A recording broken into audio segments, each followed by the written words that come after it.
Hello सांग मैंने good morning जय जगन्नाथ। आज गोटे नुआ ब्लॉग को आपण मानक स्वागत।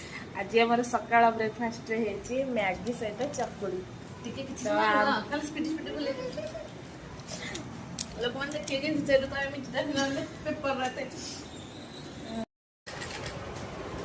हाय सांग मैंने देखिले तो सकाଳେ आमर होता आज ब्रेकफास्ट चकुड़ी और मैगी रू किंतु स्वामी मैंने फेरला ड्यूटी आमको सांगे सांगे हठात सरप्राइज देले कि चला जा शॉपिंग करने को आमर सुवर्ण सुजोग देखो आम शॉपिंग मॉल को गला बेलू से लगी by one get one offer.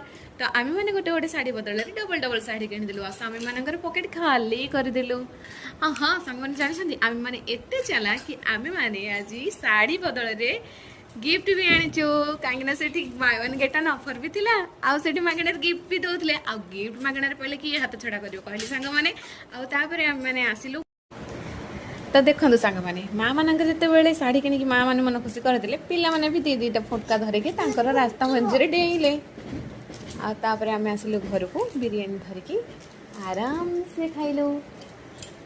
अच्छा रोचे सांग मैंने जय जगन्नाथ।